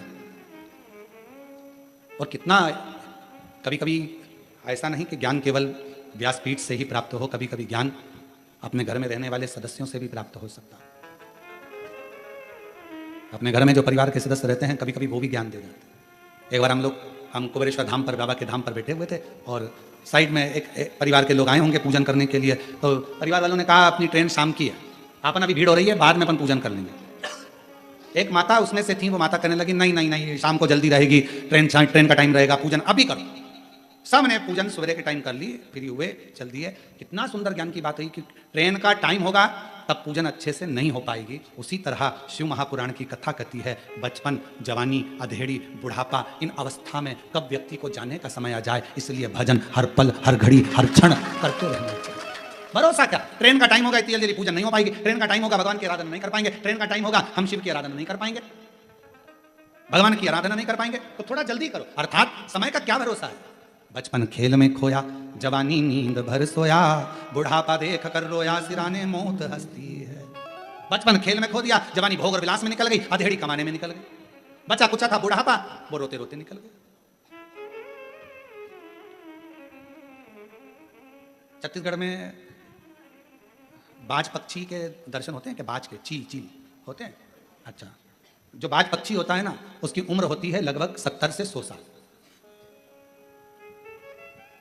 कितने साल का होता है? उसकी पूरी उम्र होती है 100 साल। बाज पक्षी की, चील की उम्र होती है। पर 40 वर्ष की अवस्था जब बाज पक्षी की आती है तो उसके जो शरीर है, कंधे हैं, पंख हैं, वो काम करना बंद कर देते हैं। 40 वर्ष की अवस्था जब बाज पक्षी की होती है, चील की होती है, उसकी चोंच काम करना बंद कर देती है, उसके नख काम करना बंद कर देते हैं, उसका पंख उड़ना बंद कर देता है। क्यों? 40 वर्ष की आयु में बाज पक्षी के मरने की तड़फन जैसी उम्र हो जाती है कि वो 40 वर्ष की आयु में एक समय, 6 महीने का एक समय ऐसा आता है उस बाज पक्षी का कि उसको तड़पना पड़ता है, मरने के लिए मौत को मांगता है। मौत। 2 चीजें रहती है बाज पक्षी के पास में 40 वर्ष की उम्र के बाद, या तो वो मर जाए या संघर्ष कर कर आगे, जम के बोलो, आगे बढ़ जाए। 40 वर्ष की अवस्था में बाज पक्षी के पास 2 चीजें रहती है, या तो वो मर जाए या फिर आगे बढ़ जाए। तो जो समझदार पक्षी होता है वो घुट घुट कर मरने की जगह एक ऊंचे कहीं पहाड़ पर जाता है, जंगल में जाकर अपनी चोंच को पत्थरों से घिस घिस कर, पत्थरों पर टोच टोच कर चोंच को तोड़ देता है। दर्द तो वैसे भी होना मरने का उसको, क्योंकि वो जब शरीर के सारे अंग बेकार हो जाएंगे तो तड़पेगा, तड़पेगा, मरेगा, सड़ेगा। तो उसने सोचा कि क्यों ना चोंच तोड़ दो, चोंच तोड़ देता। फिर वो बाज पक्षी अपने हाथों से अपने पंखों को नोच नोच कर तोड़ देता है। फिर वो पक्षी अपने नखूनों को पत्थर से तोड़कर तोड़ देता है। केवल हड्डी का ढांचा रह जाता है, आंखों से केवल देखता रहता है, शरीर पर कोई पंख नहीं रहता, मांस का लोथड़ा रहता है। शरीर इतना बेकार हो जाता है, तड़पता है, मौत जैसा तड़पन होती है। पर आखिरी में वो हिम्मत करता है। 6 महीने निकल जाते हैं, नए पंख फिर आ जाते हैं, फिर नखून आ जाते हैं, फिर चोंच काम करना प्रारंभ कर देती है, फिर वो ऊंचा उड़ने लगता है, फिर वो शिकार करने लगता है। उसके हृदय का विल पावर, उसका बल उसको पुनः जीवित कर देता है, पुनः जीवित।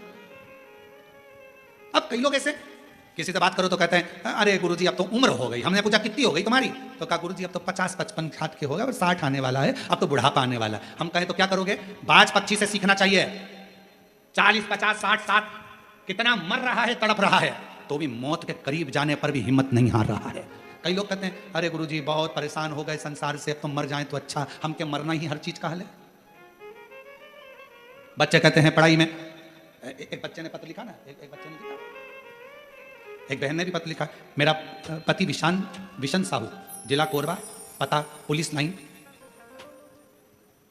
रिजदी छत्तीसगढ़। गुरु जी हमारा शादी को 14 साल हो गया था, 14 साल बाद भी संतान नहीं हुई। तब आखिरी में हिम्मत हार कर कई बार मैंने गलत कर्म करने का भी सोच लिया, औलाद नहीं, इतनी सी बात। डॉक्टरों ने कहा था कि मैं मां नहीं बन सकती, संतान का सुख नहीं है। तब आपका एक प्रोग्राम 2022 में चल रहा था टीवी पर, वो हमने सुन लिया और सुनकर पशुपति व्रत करने का मन में विचार आ गया।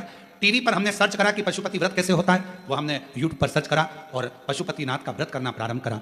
तो भी जब संतान का सुख नहीं आया, किसी ने कहा कि अब क्या करोगी? सफेद आंकड़े की जड़ का प्रयोग करा, दूसरी बार करा, दूसरी बार पशुपति व्रत फिर करा। बाबा का मैं क्या गुणगान करूं गुरुदेव, डॉक्टर तो बोले थे कि मैं मां नहीं बनूंगी, हिम्मत हार दी थी हमने। आखिरी में शिव जी की कृपा हो गई। 15/4/2024 को बाबा की कृपा से डॉक्टर तो एक का भी कह रहे थे कि एक भी औलाद नहीं होगी, मेरे शंकर भगवान ने मुझे जुड़मा 2 बेटे दे दिए, बाबा की कृपा। इसी 15/4/2024 को मेरे यहाँ पर बाबा की कृपा से दोपहर 3:15 संध्या रात्रि के समय 3:15 पर मुझे बाबा ने 2 बेटे दिए, 2 बेटे। शिव किसको? एक बेटे ने पत्र लिखा है, गुरुजी कहीं बैठे हो तो आ सकते हैं। मैं सरिता राठौर, पति श्री मुकेश राठौर, आरपी नगर कोरबा से हूं। गुरुजी 1 लोटे जल का मैं क्या वर्णन करूं, कुछ नहीं कर सकते, सिर्फ 1 लोटा जल ही सब समस्या का हल है गुरुदेव। गुरुजी मेरी बड़ी बिटिया 3 वर्षों से केट की तैयारी कर रही थी। पहले 2 बार उसको अच्छा कॉलेज नहीं मिला, फिर उसने तैयारी करी, फिर कॉलेज नहीं मिला, आखिरी में धीरे धीरे उसका आत्मविश्वास कम हो रहा था। गुरुजी मेरी सासू माँ रोज टीवी पर आपकी कथा सुनती हैं, उन्होंने कहा हिम्मत मत हार, वो सीहोर वाला महाराज कहता है अगर पढ़ोगे और अच्छी मेहनत करोगे तो उसका फल मिलेगा जरूर। हम हमारी पोती को लेकर सीहोर गए, रुद्राक्ष लाए, कंकर शंकर पूजन करी, बाबा की कावड़ भरी। गुरुदेव सीहोर की कावड़ साल भर में फल दे देती है, ये हमने देखा है। शिव कृपा से आज मेरी बेटी का कॉलेज में सिलेक्शन हो गया और उसके मनपसंद कॉलेज मुंबई का उसको प्राप्त हो गया। आ जाइए, शिव तत्व की प्राप्ति, भगवान शंकर का अनुमोदन, शिव का गुणगान और शिव का भजन, ये हमको सुख प्रदान करता, सुख देता, आनंद देता। और मैंने तेरे ही भरोसे बाबा, तेरे ही भरोसे हवा बिछी उड़ती जवानी, जवानी भोले मैं तेरी भजन, शंभु मैं तेरी भजन, हवा बिच उड़ती जवानी, हवा दूर चढ़ती नानी, हटी जाएंगी बोले मैं तेरी भजन। एक विश्वास किसको कहते हैं, एक भरोसा किसको कहते हैं, एक दृढ़ता किसको कहते हैं? वो बहन ने लिखा पत्र में कि मेरे को डॉक्टर ने मना कर दिया था कि मैं मां नहीं बन सकती। डॉक्टर ने कह दिया था औलाद नहीं होगी। 14 साल इलाज करवाते रहे, जगह जगह जाते रहे, आखिरी में शंकर पर भरोसा करा और बाबा ने एक नहीं 2 बेटे दिए।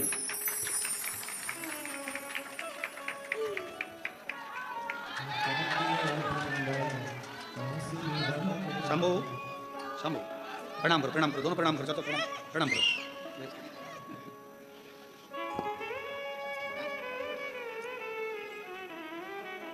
इसको भी प्रणाम करो।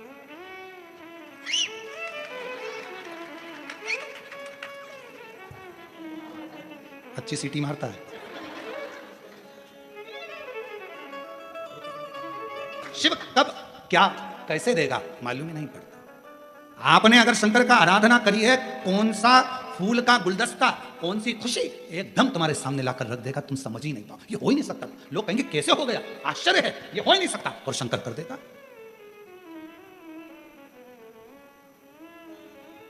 शिव शिव है, शंकर शंकर। ये कैसे हो सकता है? कई बार सोचने में आ जाता है, कई बार विचारणीय हो जाता है कि एकदम इतने ऊंचे पद पर पहुंच जाना, इतने ऊंचे पद पर सोचा ही नहीं था। पर तेरी कृपा का क्या है भरोसा, कब किस पर जरा सी क्या कब देगा, कैसे देगा। मेरे ओ घरदानी, मेरे शंकर भगवान, मेरे त्रिकालदर्शी, मेरे कैलाशी, मेरे भगवान, नित्य कृपा करने वाले। सामने भगवान शंकर हैं, शीश कटने का पारी है, त्रिशूल उठा लिया, मेरे मार्ग से हट जा, मेरे मार्ग से हटो, हटते नहीं। आखिरी में मेरे शंकर भगवान ने त्रिशूल उठाकर शीश काट दिया। विनायक का शीश कटा, वो शीश मां जगत जननी की गोद में जाकर गिरा। मां क्रोध में लाल हो गई, मेरे पुत्र को मैंने इसको पुत्र वश, भले पुतला था उसमें प्राण को मैंने दिए हैं, ये तो मेरी संतान है। यहां सिद्ध करा गया है, जब हम 23 जुलाई को पार्थिव शिवलिंग का पूजन करेंगे, आप और हम, पूरा भारत, पूरा देश, पूरा विश्व पार्थिव शिवलिंग की पूजन शाम को 7 बजे मिट्टी का शिवलिंग बनाकर जब हम अपने घर में करेंगे, दुनिया की दृष्टि में यह रहेगा कि यह पार्थिव शिवलिंग है, मिट्टी का शिवलिंग है। परशु महापुराण की कथा कहती है, जब भगवान का आवाहन कर कर, ध्यान कर कर, पंचाक्षर मंत्र नमः शिवाय कहकर, षडाक्षर मंत्र ओम नमः शिवाय कहकर, श्री शिवाय नमस्तुभ्यम कहकर जब हम पार्थिव लिंग का निर्माण करते हैं, तो केवल वो पार्थिव लिंग नहीं रह जाता, वो सहस्त्रेश्वर शिवलिंग हो जाता है। शंकर भगवान स्वयं उसमें आकर विराजमान हो जाते हैं, स्वयं शिव बैठते। कल शाम को जब हम मिल रहे थे तो एक बहन जी ने एक प्रश्न करा था कि गुरु जी, ये पार्थिव शिवलिंग की इतनी महत्वता क्यों है? श्रावण के महीने में शिवरात्रि का इतना महत्व क्यों है? श्रावण के महीने की शिवरात्रि की इतनी महत्वता, और वो भी पार्थिव शिवलिंग के पूजन पूरा देश करता है, ऑनलाइन पूजन, इतनी महत्वता क्यों? हम निवेदन करना चाहेंगे, श्रावण के महीने में शिवरात्रि के दिन जब हम पार्थिव शिवलिंग बनाते हैं, मिट्टी जो होती है ना, वो धूल होती है, कण कण कण कण, बहुत बारीक बारीक कण होते हैं उसमें, बहुत बारीक बारीक कण। जब हम सबको जोड़कर एक शिवलिंग बना देते हैं, उसमें करोड़ों करोड़ों कण मिट्टी के होते हैं जिनको हम जोड़ते हैं, और एक एक कण में मेरे शंकर का वासा होता है। जब हम करोड़ों कण को एक साथ जोड़कर सावन की शिवरात्रि के दिन पूजन करते हैं, तो केवल एक शिवलिंग की पूजन नहीं मानी जाती, करोड़ों शिवालयों की पूजन एक साथ हो जाती है। करोड़ों शिवलिंग की पूजन, ना जाने कितने असंख्य शिवलिंग ऐसे होते हैं। पूरी पृथ्वी भगवान शंकर के शिवलिंगों से भरी पड़ी है, भगवान शंकर के शिवालय से भरी पड़ी है। पृथ्वी को कहीं से भी खोद कर देखोगे, उसमें कोई मूर्ति मिले ना मिले, पर मेरे शंकर भगवान का कंकर, मेरा शंकर उसमें से जरूर प्रकट होगा, क्योंकि पूरा ब्रह्मांड शिव का था, शंकर का। ये बाकी के सारी मूर्तियां तो बाद में बनी है, पहले तो केवल एक ही था, देव अधिदेव महादेव, पहले तो एक ही थे। फिर धीरे धीरे जब त्रेता आया, फिर द्वापर आया, ये सारी मूर्तियों का निर्माण फिर बाद में धीरे धीरे होता, पर प्रथम में तो मेरा शंकर केवल एक भगवान शंकर का शिवलिंग ही पूरी दुनिया में था। शंकर भगवान का शिवलिंग ही पूजा जाता था, इसके सिवाय भगवान शंकर के शिवलिंग की ही आराधना होती थी। शंकर भगवान का, क्योंकि पूरे ब्रह्मांड में कहीं पर भी खोद लो शिवालय मिलेगा ही, शंकर मिलेगा ही। कुबेरेश्वर धाम की इतनी महत्वता क्यों है? क्यों वहां पर कंकर शंकर की पूजन होती है? क्यों लोग दूर से भी अगर शंकर भगवान का याद कर लेते हैं, कंकर शंकर की भूमि का स्मरण कर लेते हैं, तो उससे फल मिल जाता है? आखिर कुबेरेश्वर बाबा की भूमि की इतनी महत्वता कंकर शंकर की, क्योंकि वहां एक वो बड़ा जो शिवलिंग आपको दिखता है ना, बहुत बड़ा शिवलिंग नहीं नजर आता, एक बहुत बड़ा शिवलिंग बना हुआ नजर आता है, उसी के नीचे बाबा का एक छोटा शिवलिंग पूर्व का जो प्राचीन है, अब तो अंदर जाने नहीं देते जगह, क्योंकि छोटा सा मंदिर था, कहां तक उसको समान प्राचीन था, उसी वही कंकर शंकर की। उसी के। और वहां का कंकर, जिस भूमि पर सर्प ही सर्प रहते थे, कोई उधर साइड जाता नहीं था, कंकर शंकर के रूप में वहां का एक भी कंकर यदि आपके हाथ में है, आप उसकी आराधना कर रहे हो, वो आपको फल प्रदान करता ही है। उसको कंकर शंकर की धरा कुबरेश्वर धाम कहते हैं। 12 ज्योतिर्लिंग का मध्य बिंदु, नित्य आनंद कराने। और आज लाखों लोग प्रतिदिन कावड़ चढ़ा रहे हैं। 6 अगस्त को आप और हम भी कावड़ चढ़ाएंगे बाबा के धाम में। सबको हमारी तरफ से निमंत्रण है, पधारो। सुबह 9 बजे कावड़ चढ़ाने के लिए प्रदोष के दिन बाबा की कावड़ सीहोर से भरेंगे और कुबरेश्वर धाम चलेंगे। 11 किलोमीटर बोल बम बोल बम बोल बम बोलते कामना कर, स्मरण कर, क्या ना देश है। शिव महापुराण की कथा कहती है, भगवान शंकर का चरित्र कथा है। माँ जगत जननी दुर्गा भवानी के सामने शीशा गया। सखी ने कहा, ये जिस पुतले को तुमने बनाया था, जिसको प्राण दिए थे, उसके प्राण छूट गए। भगवान पार्वती जी कहती है, अब उसको पुतला मत कहो। शिवलिंग का निर्माण हो जाए, निर्माण करने के बाद जब पूजन चालू हो जाए तो उसको केवल मट्टी का एक पुतला या मट्टी का एक प्रतिबिंब ना कहना, वो तो मेरा शंकर है, मेरा शंभू है। जब हम 23 जुलाई को पूजन करें शाम 7 बजे, तो ये भाव प्रकट करें कि वो मेरा शिव है, मेरा उघड़ी है, मेरा शंभू है, मेरा शिव। उसको पहचानो। पार्वती मैया को क्रोध आ गया और मां जगत जननी को क्रोध आया और जगत जननी माता बाहर निकल कर आई। भगवान शिव के सामने कहने लगी, जिसने इस बालक को मारा है उसको जीवित करे, नहीं तो पूरे ब्रह्मांड को मैं तोड़ दूं। पूरे हर हर महा, पूरे ब्रह्मांड को मैं तोड़ सकती हूं। भगवान शिव ने अपने गणों को बुलाया, क्योंकि जहां विश्वास पक्का होता है, मरे को भी जीवित परमात्मा को करना पड़ता है। विश्वास अगर एक पत्र है,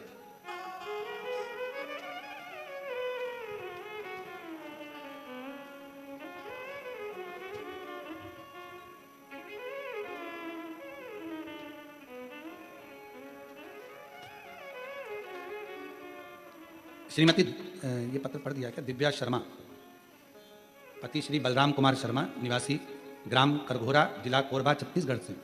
पशुपतिनाथ के व्रत का मैं क्या वर्णन करूं गुरुदेव। मेरी शादी को कई साल हो गए थे, संतान नहीं था, क्योंकि मेरा वजन ज़्यादा होने के कारण मेरा गर्भ नहीं ठहर रहा था। शादी के 5 साल निकल गए थे, पर डॉक्टर के हिसाब से मेरे वजन के कारण मैं मां नहीं बन पा रही। तब किसी ने कहा कि आस्था टीवी पर कथा आती है, आस्था चैनल पर कथा पंडित प्रदीप मिश्रा जी करते हैं, सुना करो। हमने सुनना प्रारंभ करा, शिव जी की महिमा को जाना गुरुदेव। हम तो जानते नहीं थे कि शंकर की इतनी पूजन का महत्व होता है, हम तो साधारण से जानते थे।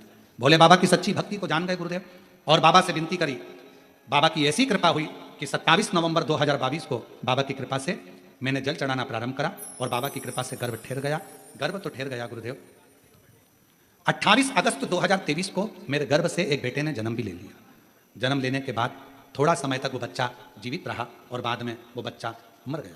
उस बच्चे को गोदी में ले लेकर पूरे परिवार के लोग रोने लगे। बड़ी मुश्किल से तो औलाद का मुख देखा था, और वो भी चली गई। खूब रोए। मेरी माँ रोते रोते बोली, तू चिंता मत कर, वो सियोर वाला बाबा कहता है ना कि अगर विश्वास पक्का है तो मरा भी जिंदा होता है, मिलेगा वापिस, क्यों चिंता करती है, वापिस मिलेगा, क्यों टेंशन लेती है। बाबा का मैं क्या गुणगान करूं गुरुदेव। समय निकला, माँ, क्या फिर मैं कभी माँ नहीं बन पाऊंगी। भगवान ने ऐसी कृपा करी गुरुदेव, बच्चा जाने के थोड़ा ही समय निकला और बाबा की कृपा से वापिस मेरा गर्भ ठहरा। जिस तारीख को वो लड़का गया था, उसी तारीख को मेरे यहाँ फिर संतान ने जन्म ले लिया। मैं बाबा को प्रणाम करता हूं। शिव तत्व किसको कहते हैं? आप विचार करेंगे, आपके मन में ये भाव आएगा कि गया वो मिलेगा, थोड़ा समय, थोड़ा इंतजार, थोड़ा करना पड़ेगा। आज का जमाना तो ऐसा हो गया, लोग भगवान शंकर को पानी चढ़ाएं और जल चढ़ाते से उनके मन में आ जाता है तुरंत फल मिलना चाहिए। नहीं, थोड़ा इंतजार करो। बाल्टी अगर कुएं के अंदर गई है तो धीरे धीरे पानी लेकर आएगी, उसी तरह थोड़ा समय लगेगा, पर बाबा फल जरूर, ऐसा नहीं कि नहीं, थोड़ा समय। और मैंने तेरे ही भरोसे बाबा, तेरे ही भरोसे हवा बिच उड़ती जावांगी, बाबा डोर हत्तो छड़ी नाम कटी जावांगी। भोले मैं तेरी पतंग, शंभू मैं तेरी पतंग, हवा बिच उड़ती जावांगी, बाबा डोर हत्तो छड़ी। शंभू प्रणाम कर, प्रणाम कर। ले बेटा,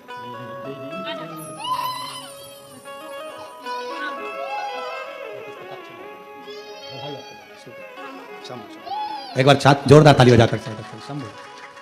शिव शिव है, शंभू शंभू है। अच्छा, बच्चे हमारे पास में आते तो डर के मारे रोने लगते, कहीं बाबा हमको बाबा ना बना दे, उनको भी भय लगने लगे। तो पर शिव का, शंकर भगवान का प्रसाद है, शिव की करुणा है, उसकी उदारता है कि लुटा दिया भंडार काशी, कर दिया माला माल। जो जैसी भावना लाया वो वैसा ही फल पाया। नहीं खाली उसे लौटाया वो मन ही मन हर्षाया और कर दिया माला माल का लुटा दिया भंडार। शिव कथा कर रही है, भगवान शंकर का चरित्र कर रहा है, शिव महापुराण की कथा कर रही है। जैसे ही शीश कटा, इसको जीवित करना पड़ेगा। भगवान शंकर ने कहा यह पार्वती का विश्वास इस पुतले पर है और पार्वती ने इसको जीवित करा था पुतले को, और विश्वास का यदि बल प्रबल होता है तो जीवित करना ही पड़ेगा। शंकर भगवान ने गणों को भेजा, जाओ जाओ, जो मां अपने बच्चे से पीट कर सो रही हो उसका शीश हथनी पीट कर सो रही थी। कितना सुंदर भाव कहा है। एक मां अपने बच्चे को अगर जन्म देती है तो मां कभी अपने बच्चे से पीट भी नहीं करती है। बच्चा भले बड़ा होकर मुख मोड़ लेता है पर मां कभी मुख नहीं मोड़ती है। मां कभी मुख नहीं मोड़ती। बाल्यावस्था में बच्चा है, गोदी में बच्चा है तो भी मां उसका ध्यान रखती है। पास में सो रहा है, मां ध्यान रखती है। माता का एक स्मरण बच्चे के प्रति रहता है, बच्चे के प्रति एक स्मरण रहता है।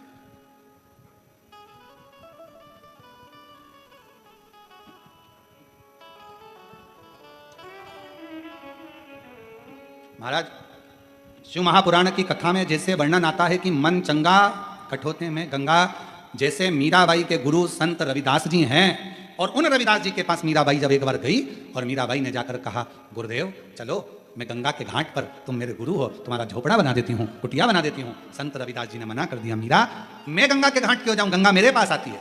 कहाँ है गंगा? जिस बर्तन में चमड़ा धो रहे थे संत रविदास जी, उसी में हाथ जोड़कर कह दिया गंगा मैया मुझे प्यास लगी है, जल दे दो। चमड़े के धोने वाले बर्तन में से सोने का कलश निकला, हीरे जड़ी हुई चूड़ी का हाथ निकला, गंगा जी ने पानी दिया, जल पिया। रविदास जी ने कहा मीरा ले ये जल तुम भी पीकर देखो, ये गंगा ने दिया है। मीरा ने चरण पकड़ लिए, गुरुदेव अगर सच्चा गुरु होना तो कठोते में भी गंगा को ला सकता है, और नहीं तो पूरी जिंदगी गंगा को ढूंढा करते हैं, पूरा जीवन ढूंढते हैं। मन की पवित्रता रखो, मन की शुद्धता रखो। अगर मन पक्का है, विश्वास पक्का है और विश्वास की अगर दृढ़ता है तो भगवान विनायक को भी भगवान शंकर जी जाओ लेकर आओ। गए चकित भय सुनकर कैलाशी, करूं जीवित में अविनाशी, गणों से यूं बोले वाणी, शीघ्र ही लाओ कोई प्राणी, जिसे भी पैदा तुम पाओ, मनुष्य या पशु हो ले आओ। तुरंत नहीं मिल रहा कुछ, जो मिला है वही जोड़ देता हूं। अगर ऐसा होगा तो बाद में चेंज कर दूंगा। अभी जो मिला तू कहेगी तो बाद में चेंज कर। दुनिया के लोग कहते हैं कि हमारे देश ने सबसे पहली प्लास्टिक सर्जरी हमारे देश ने करी, और लोगों ने ताली पीटी। भारत वालों को छाती ठोक कर कहना चाहिए पहली प्लास्टिक सर्जरी मेरे शंकर भगवान ने सबसे पहले करी थी अपने ससुर की, काय का सिर लगाया था, बकरे का, और दूसरे नंबर पर करी थी अपने पुत्र श्री गणेश जी महाराज की, हाथी का लगाया।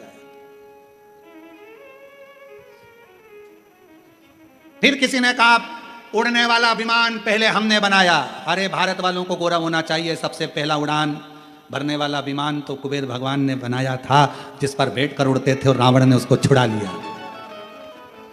फिर कहा हमारे यहाँ की नारी ने पहली बार विदेश यात्रा करी। अरे पहली विदेश यात्रा तो मां जानकी जी ने श्रीलंका की कर ली थी, कहां की बात कर।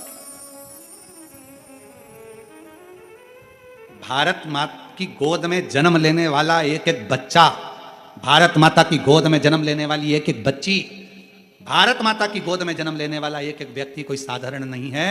यहां भारत माता की गोद में जो जन्म लेता है वो स्वयं ही आनंद में रहने वाला और विद्वत्ता की खान होता है, विद्वत्ता की खान। अमेरिका में कोई मरा उसको एक्सपायर कहते हैं, जापान में मरा एक्सपायर, डेड बॉडी, मर गया। पर भारत में अगर कहीं का बेवड़ा भी मर जाता है तो उसको स्वर्गवासी कहते हैं, स्वर्गवासी।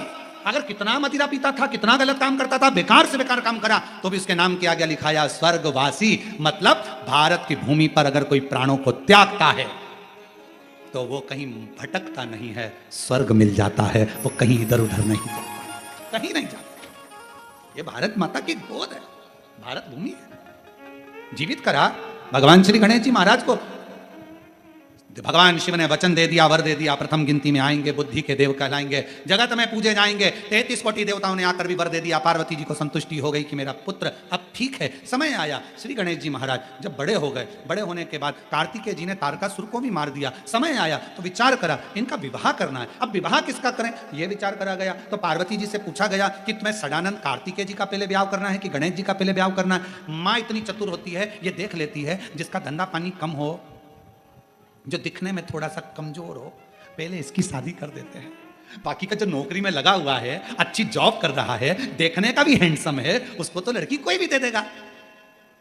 अब सदानंद कार्तिक और गणेश जी में पार्वती जी से पूछा गया कि इन दोनों में विवाह किसका करना है बताओ। तो पार्वती जी ने कहा सबसे पहले मैं गणेश जी का शादी करूंगी, गणेश जी की शादी, क्योंकि गणेश जी सबसे ज्यादा उद्यमी काम करते थे।